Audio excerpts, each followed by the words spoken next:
Hello, international business का मैं student हूँ। आपसे एक चीन से रिलेटेड एक महत्वपूर्ण क्वेश्चन करना चाहता हूँ। चीन अपनी नीतियों और अपनी वस्तुओं से पिछले 20 वर्षों में दूसरे देशों की इंटरनल पॉलिटिक्स को प्रभावित कर रहा है और उसने अफ्रीका और ऑस्ट्रेलिया वगैरह की सभी माइंस पर उसकी कंपनियों ने कब्जा किया है। प्लस उसको लॉन्ग टर्म जो रॉ मटेरियल है वो वहां से मिलने वाला है।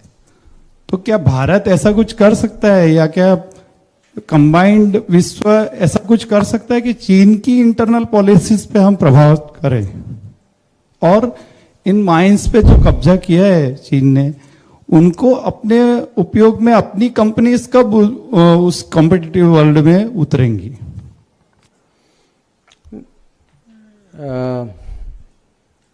देखिए, ऐसा है कि जो इंटरनेशनल पॉलिटिक्स, हर पॉलिटिक्स जो है इंटरनेशनल हो या डोमेस्टिक हो, कॉम्पिटिटिव होती, ये माने उसका स्वभाव है। तो चीन जो करेगा वो अपने हित में करेगा।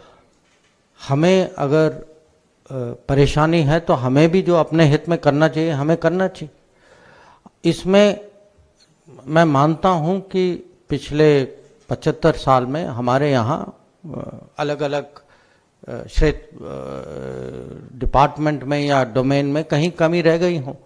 इकॉनमी उतनी नहीं बढ़ी जो मैंने कहा कि 15 साल की गैप थी रिफॉर्म में। अभी देख, जब राजीव गांधी गए चाइना 1988 में, हम दोनों इकॉनमी बराबर थे। अभी चीन की इकॉनमी जो है हमसे 4 गुना ज़्यादा है, 4 गुना से भी ज़्यादा है। तो मुझे लगता है कि नेगेटिव थिंकिंग के बजाय कॉम्पिटिटिव थिंकिंग होना चाहिए। कॉम्पिटिटिव थिंकिंग होना चाहिए कि भाई उनको देखते हैं कि वो क्या करते हैं, कम से कम हम जितना कर सकते हैं। और अभी मैं ये कह सकता हूँ कि ऐसी सोच भी है, ऐसे आत्मविश्वास भी है, ऐसी क्षमता भी बढ़ रही है। अभी अभी मैं लैटिन अमेरिका से वापस आया हूँ, साउथ अमेरिका से, और मैं वहाँ देख रहा हूँ कि ब्राज़ील हो या अर्जेंटीना हो, हमारे कंपनीज हैं वहाँ, माइनिंग में भी हैं, पावर में भी हैं, एग्रीकल्चर में भी हैं। तो जितना अभी मेरे लिए तो जितना इंडियन इकॉनमी बढ़ सकती है, जितने हमारे बिजनेसेस बाहर जा सकते हैं, और उसमें गुजरात की लीड तो नेचुरल है। मैं तो पूरा गुजरात पे निर्भर हूँ कि भाई आप मेरी विदेश नीति का कुछ करिए, आप लोग बाहर जाके कुछ करिए। और सचमुच जितने हमारे कंपनीज बाहर जाते हैं इसका बहुत बहुत प्रभाव होता है, क्योंकि जो बाहर के जो दूसरे देश जो हैं उनके लिए इंडिया या इंडियन लीडरशिप ठीक है, वो कहीं चित्र देखते हैं, कभी कभी हमसे बीच में मिलते भी हैं, बट उनका जो रोज का जो इम्प्रेशन, रूटीन का जो इम्प्रेशन होता है, या तो वो जो इंडियन कम्युनिटी के कारण होता है या इंडियन बिजनेस के कारण होता है।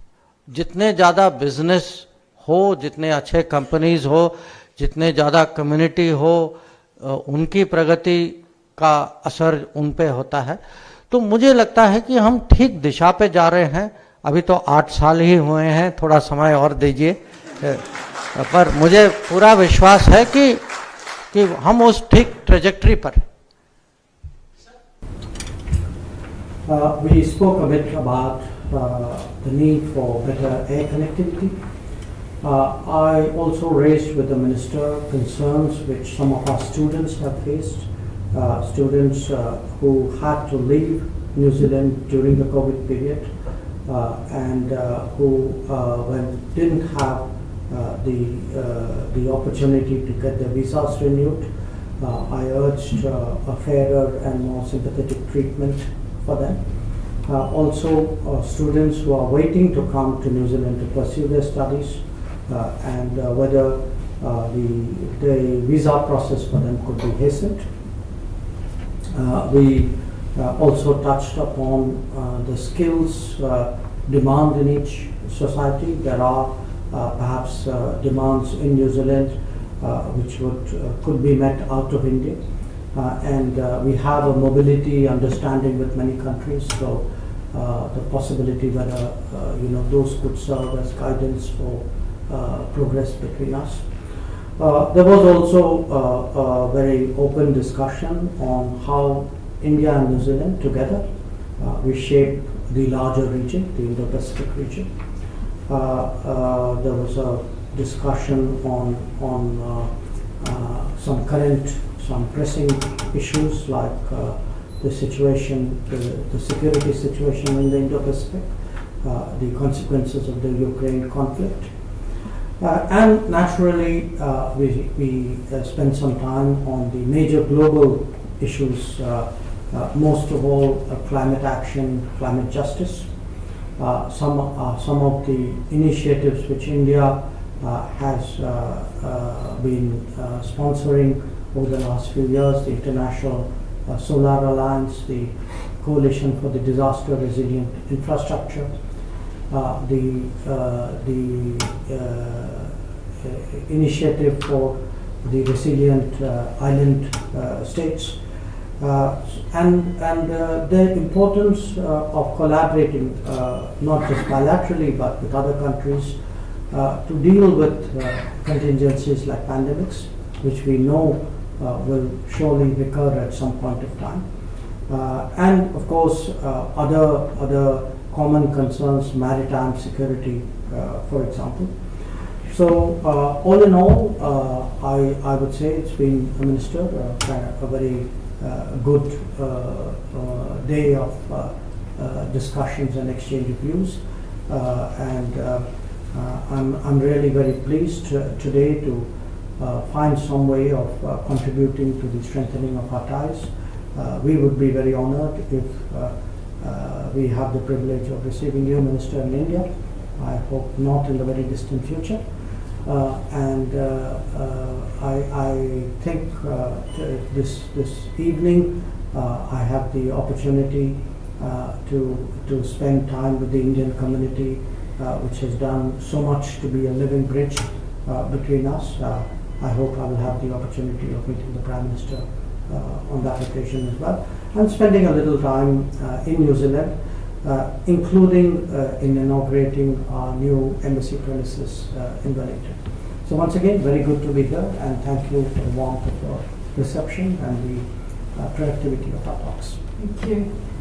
Right, we can take some questions. Thank you. Question to you, Minister. For 15 years, there have been study groups to consider a free trade agreement with India. We have not been able to achieve much.